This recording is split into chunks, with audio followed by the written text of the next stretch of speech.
Hey family, I'm here back with you once again for part two of the Hidden Hand. And as we look at what's going on around us right now, um, we see that there is a huge escalation of many things, and we're going to break those down going forward. But right now, I just want us to just talk about the fact that there are many players in this game of what's going on, and the underlying um, the underlying factor is the fact of those that hate the Most High, and those that also hate His set apart ones, us, Yasharal, His people, and their desire to destroy us. But also, we're at this point where the Most High's word is coming um, to pass, and it's very important that um, we understand what is going on. So, if we see here, we see a man on the screen. His name is Eric Prince, and um, you saw a few frames of him in the previous video. Now, Eric Prince comes from one of the wealthiest families in the United States. His family made a fortune in various areas, but he continues to reap from that fortune which was passed on to him. So when you drive your car and you pull down the visor, um, whether it's on the driver's side or the passenger side, that little mirror with the lights on both sides that are inserted into the sun visor for your car, that's one of the areas where they have a monopoly.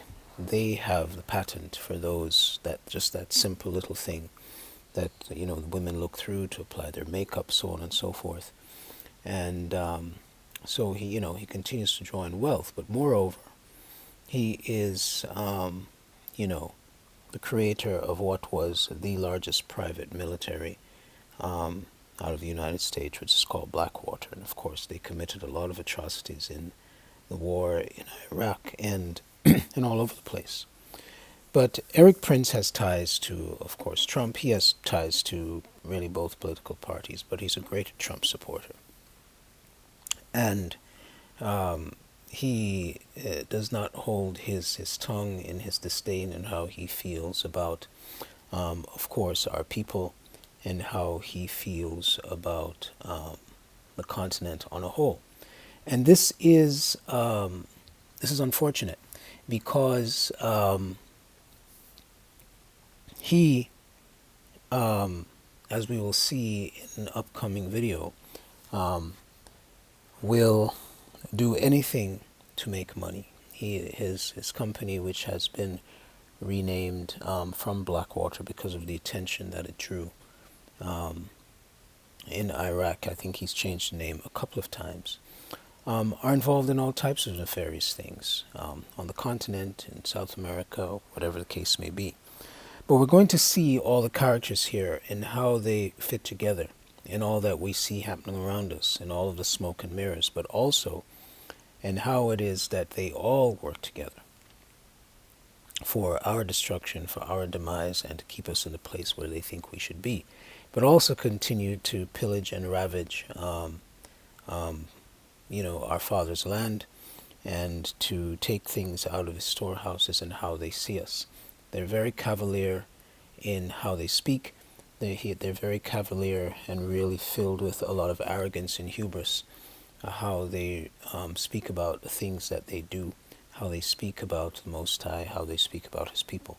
So it's important for us to really realize what's going on, and realize whether it's Republican or Democrat, it's really two heads on the same beast. And we see that they work together, and they have began to ratchet up what they're doing. And we must be very ready. We must be very aware of what's going on. We must awaken. We must turn back to the Most High statutes and commandments, so we're able to see and to have we have skin in the game, and so therefore we must understand what that means and learn and understand how our enemies operate. Okay, let's look at a couple of videos here. Great. All this talk of illegal migration in Europe, in the United States, it ultimately comes down to a contest of what is governance. Who is governed? Which countries are governed well? And if so many of these countries around the world are incapable of governing themselves, then it's time for us to just put the imperial hat back on to say, we're going to govern those countries if you're incapable of governing yourselves, because enough is enough. We're done being invaded. Because our own national security risk is at stake. Exactly. National security interests are at stake. You can say that about pretty much all of Africa. They're incapable of governing themselves and benefiting their citizens because the governments there are all about looting and pillaging and lining their pockets and going shopping in Paris instead of actually hold on making a their country second. Hold on. better. People on the left are going to watch this. They're going to say, wait a minute, Erik Prince is talking about being a colonialist again. Absolutely. Yes. Enough. Because if you go to these countries and you see how they suffer under absolutely corrupt, made-up governments that are just criminal syndicates. It's hard logistics, it's hard to get into. It's criminality, there's mud, there's rainy seasons, all those things. I mean, Ebola, right? The DRC provides 2/3 of the world's cobalt right now, and there's the biggest outbreak of Ebola there now. So there's all kinds of hairy places that it's not your standard build a mine and truck it to the railhead and be done.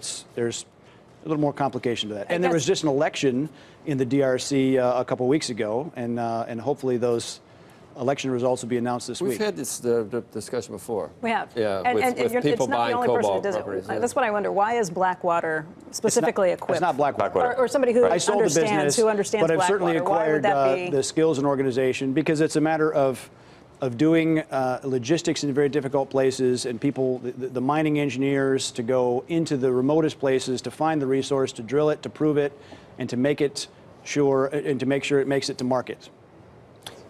One of the big issues when you get into these hairy markets, though, is whether you basically have to pay people off to get stuff done. And that becomes a larger issue for multinational companies that end up perhaps ending up having to do business with you to buy some of this stuff. Well, No? there's a full spectrum of problem, right? Some of these minerals are considered conflict minerals because in a lot of cases, like 15% of the world's cobalt is produced in artisanal mines. I mean, that's guys in loincloths out there digging by hand. Doing this in our approach will professionalize that, will give them a proper job and proper mine safety equipment and prevent child exploitation. And so those manufacturers can actually tag and track and locate those minerals and know that they came from an ethical mine, not from a conflicted mine. Right. Separately, I want to ask you two other things. Yeah, so my focus in Hidden Hand Part 2 obviously is on this man, Erik Prince. And it is, it's very important because I can guarantee you that we're going to be seeing and hearing a lot more of him in these coming days, I would say over the next few months, with the actions that Trump is taking at this time. Now, it is being reported that he will be sending 200 of his mercenaries to Haiti. According to reports, the government of Haiti has contracted him and his company to send men to help quell the gangs that they say are running rampant in Port-au-Prince. But I want us to really see something and understand. And a lot of things are smoke and mirrors. I'm going to walk this out a little bit. Now, if anyone is familiar with the situation in Haiti, as well as the gangs and the men that head these gangs in Haiti. Recently, there was a picture of him giving a warning, and of course, around his neck was this solid gold, diamond-studded Masonic symbol, which, of course, the average person looking is not going to pay any attention, but of course they speak to each other in codes and in messages. There has to always be a boogeyman, and that boogeyman is used for many purposes. And in the cases of Haiti, it is about keeping our people down. Now, it's important that we really understand those of us that were taken to Haiti and Jamaica, those of us of Yehuda Benjamin. We must keep in mind that there is a Yehuda and Benjamin were known as the warrior tribe, so to speak. And so the things that we do not want to wrap our heads around, they understand and they know. Now, why would Blackwater be going to Haiti, and why would the government there invite them? It seems very odd and very strange. And this is because, again, we must understand those that are in front of us that look like us, and that they are part of the process of the conspiracy against the Most High's people. But I don't want to digress. I want to focus on the what I'd like to point out. But I believe that the main reason that Blackwater is there, one, is to prepare themselves for what will be happening here. It's going to be like a training ground for them. And I also believe that a lot of the men that are going to probably be cycled in and out, because this contract is supposed to be, I believe, for 10 years, that's going to be cycled in and out of Haiti, is going to end up on the streets, mingled in or part of the military, or even as representatives of his company with what is coming down the road, with the action that Trump says he's going to take in the certain or many cities across the country, which pretty much represent the larger numbers of our people here in this country. So it's really important that we focus and that we have knowledge, because our knowledge is power, and it's going to really dictate, having that knowledge is going to dictate how we move and what we do, and how we kind of keep ourselves ahead, a few steps ahead of what is going on. So I'm going to be showing another video here, and for us to take a look at, and I'll come back with commentary at the end. There's going to be a part 3 to this, the Hidden Hand part 3, which is currently being worked on. So let's see what they have to say. Actually, before we see the next video, there's a point I wanted to make that is very salient. And if you look at this this photograph here, you'll see that there are no representation of black faces in that photograph. Eric Prince has made it a point in things that he has said, but also when you look at the many videos or photographs that represents his company, you will see no black faces. These are all white males. We need to be instructive also to realize that it's not just the white males of this of the U.S., but there are a lot of white males that make up this company, from Canada, from the UK, from South America, all of these places. So we need to really let these things be instructive to us, that we understand who our enemies are, who we may pass by on the street every single day, some of whom may even work or represent this company. I remember one time training at a popular gym in the city where I reside, and there were these men that were in there training, and they had on their shirts representing his company, right? And so, it's instructive that we really understand the climate that we're in, and that we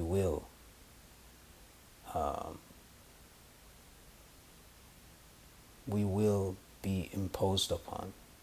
It is happening, and it's happening rapidly. Okay.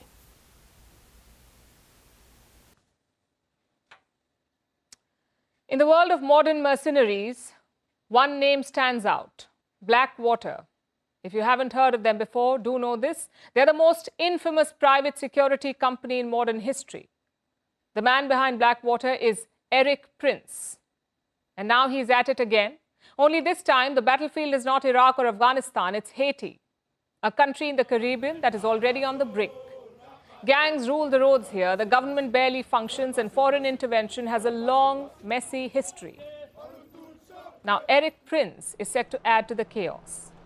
He's sending 200 fighters to Haiti. The question is why? Why Haiti? And why is Blackwater's ghost showing up in the Caribbean? Tonight, we'll break it down. Haiti is located in the Caribbean, like I said. It's a country on the edge. In 2021, their president was assassinated. Right now, it is under a transitional presidential council.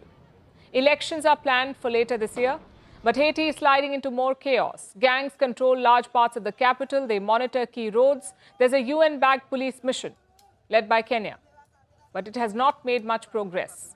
A state of emergency is in effect. Haitians are desperate for security. So much so that they ended up inviting a private army with a checkered past. Which brings us to Erik Prince. He's a former US Navy SEAL. In 1997, he founded a company called Blackwater. We'll tell you about it in a bit, but for now, let's focus on Erik Prince's new company. It's called Vectis Global. Now, this company, Vectis Global, has signed a deal with Haiti's government. They will deploy fighters from the US, Europe, and El Salvador to Haiti. To do what? To clear gang-controlled roads and territory and help restore Haiti's border tax collection. It's about bringing back cash flow to a broke government. Sounds simple enough on paper, but in reality, it's a lot more complicated. You see, Erik Prince has a very controversial past. As I just said, he founded Blackwater. The company's headquarters were in North Carolina. The groundwater in the area was quite dark, and that is why they decided to call it Blackwater. Also dark were their dealings. Blackwater took part in some conflicts.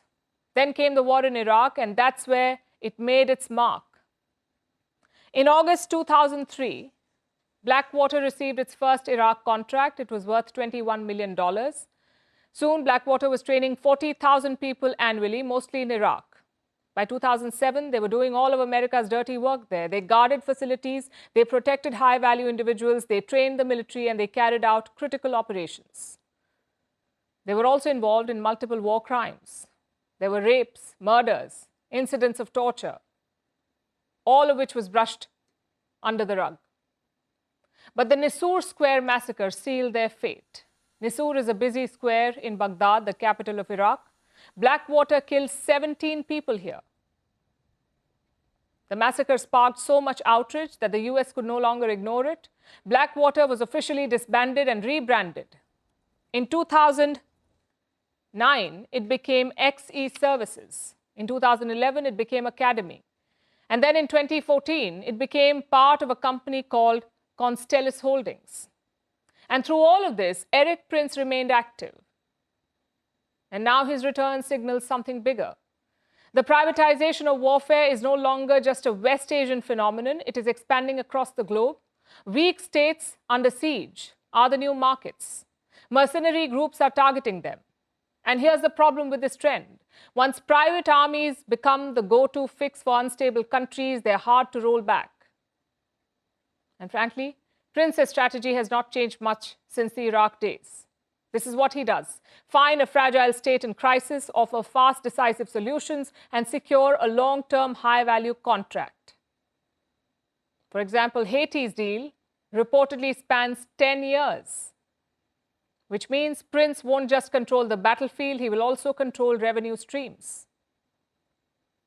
It's a business model dressed as a rescue mission. If Vectus Global manages to make Haiti safe, Haitians might cheer. But if history is any guide, this victory will come at a cost. Blackwater may be gone in name, but its shadow is long. And in Haiti, that shadow is about to land with boots and rifles. One of the things I want us to be very aware of is that we are not hoodwinked by the smoke and mirrors that has been pushed towards us over the years. All previous presidents to this current president has played a role into the things that are culminating at this time. Everybody had a role to play. Same heads on the same beast. We can go back, we won't go back farther than Obama. We have Obama that was sold to us as the, the president of peace and as the transformative president. However, under Obama, more wars were started and more conflicts were started, in particular in our land, in Al-Kebilon, than at any other time and by any other president. One of the most controversial things that that Obama is responsible for, of course, is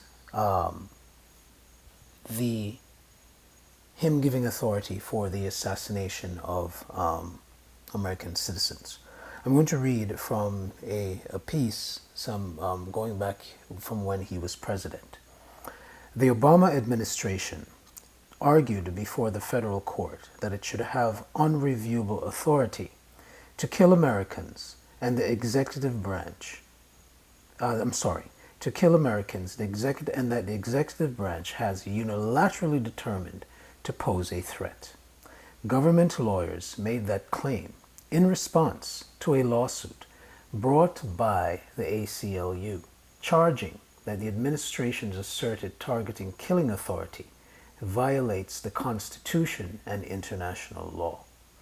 Not only does the administration claim to have sweeping power to target and kill U.S. citizens anywhere, but it makes the extraordinary claim that the court has no role in reviewing that power or the legal standards that apply. Now imagine this. So this still stands today. It has not been changed. It is still there, and I can guarantee you that it's going to be used at some point. Next, we have Joe Biden, who has been in politics in the U.S. since 1973. I believe he won election in 1972 and he was sworn in 1973.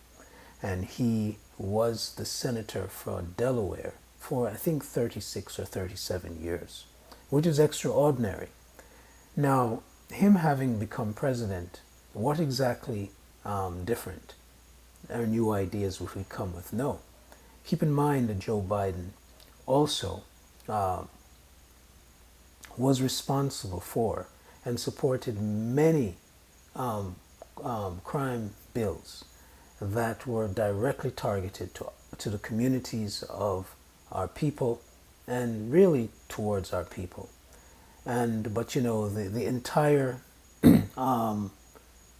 entertainment of politics and the way in which they have captivated the minds of our people to support one particular party over the other, and the different things that go with that, has made our people either not hear, listen, or see.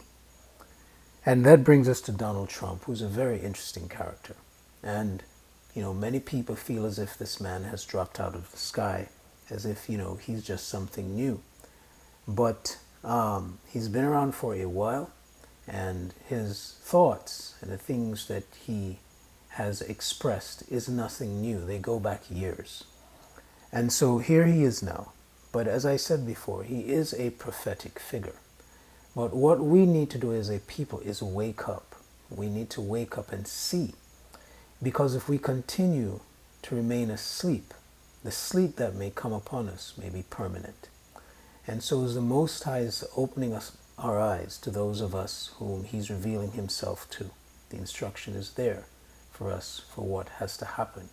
Because judgment and destruction is upon these lands, not just here, but also the different places at the four corners where we were taken. So it's time that we turn back to Yahuwah, and that we make sure that we're not being and walking in the same place as our forefathers. So until the next one, part 3 is on the way. Selah.